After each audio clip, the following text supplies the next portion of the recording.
Mobile নিবন্ধন কার্যক্রম সংস্কারের দাবিতে দোকান বন্ধ রেখে আন্দোলন করছেন মুঠোফোন ব্যবসায়ীরা। এই মুহূর্তে কারওয়ান বাজার এলাকায় আছেন সহকর্মী ফরহাদুর রহমান। আমরা সরাসরি যুক্ত হব তার সঙ্গে।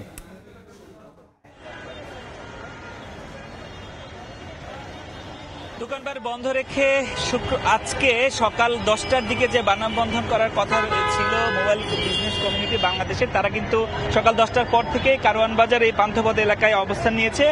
আমরা সকাল 10টার পর থেকে দেখছি ঢাকা শহরের বিভিন্ন যে শপিং মল আছে সেই শপিং মল থেকে যারা ব্যবসায়ী আছেন, কর্মচারী আছেন, কর্মকর্তা আছেন, তারা এখানে অবস্থান নিয়েছেন। তারা বিভিন্ন দাবি জানাচ্ছেন। আসলে আগামী 16 ডিসেম্বর থেকে সরকারের বিটিআরসির যে NEIR অর্থাৎ ন্যাশনাল ইকুইপমেন্ট আইডেন্টিটি রেজিস্টার যে প্রক্রিয়া সেটি চালু হওয়ার যে সিদ্ধান্ত রয়েছে তার সংস্কারের দাবি তারা আসলে জানাচ্ছেন। আমরা এই যে সংগঠন যারা আসলে এখানে এই মানববন্ধনের আয়োজন করেছেন তাদের সভাপতি এবং সাধারণ সম্পাদকের সাথে কথা বলেছি। তারা বলছেন যে ব্যবসায়ীদের সাথে কোনো আলোচনা না করে যেটি আসলে সরকার করতে যাচ্ছে সেটি তাদের উপর খরচ নিয়ে আসছে এবং একটা বড় সংখ্যার মানুষজন এইতে ক্ষতিগ্রস্ত হবে। আমরা দেখতে পাচ্ছি যে এই যে কারওয়ান বাজার সার্ক ফোয়ারা মোড় আছে সেটির চারপাশে মানুষজন দাঁড়িয়েছেন তো, এবং পাশাপাশি 3-4 দিকে যেসব সড়ক চলে গেছে সেই সব সড়কের দুই পাশে নানান প্লেকার্ড এবং ব্যানার নিয়ে আসলে মোবাইল ব্যবসায়ী এবং কর্মচারীরা অবস্থান নিয়েছেন এবং তারা দাবি জানাচ্ছেন এই নিয়ম সংস্কার না হলে তারা অনেক বেশি ক্ষতিগ্রস্ত হবেন এবং এটির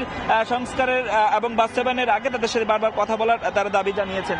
এবং আমরা যদি দেখেছি যে এই এলাকার সোনারগাঁও স্পেসিফিক যে হোটেল আছে সেটির সামনে যেমন অবস্থান নিয়েছেন, একই সাথে এই যে কারওয়ান বাজার মোড় তার থেকে বসুন্ধরা যে শপিং মল তার পাশ দিয়ে লম্বা করে দাঁড়িয়ে তারা আসলে এই যে নিয়মটি চালু হতে যাচ্ছে তার প্রতিবাদ জানাচ্ছেন এবং তারা বলছেন এটি যদি সংস্কার না করা হয়, কেউ কেউ বলছেন আসলে আগামী অর্থ বছরের বাজারের পর থেকে এটি বাস্তবায়ন করার জন্য, আবার কেউ কেউ বলছেন অবশ্যই আসলে এই প্রক্রিয়াটি বাস্তবায়নের আগে তাদের সাথে কথা বলতে হবে, অন্যথায় তারা কঠোর আন্দোলনের ঘোষণা দিবেন বলে তারা আমাদের জানিয়েছেন। আমরা যদি দেখছি আসলে সকাল থেকে নানান জায়গা থেকে অন্তত 7 থেকে 8 হাজার মানুষজন, আমরা যদি ভুল না করে থাকি, এবং তারা দাবিও করছেন 8 থেকে 10 হাজার মানুষ আসলে এখানে জড়ো হয়েছেন। তাদের দাবি হচ্ছে তারা স্লোগান দিচ্ছেন এবং অবস্থান এখন পর্যন্ত কিন্তু করছেন। আমাদের স্পষ্ট না করলেও অন্তত আগে একদিকে করবে বলে জানিয়েছেন। তো এই ছিল এখানকার মতো NEIR সংস্কারের দাবিতে যে মানববন্ধন তার নিয়ে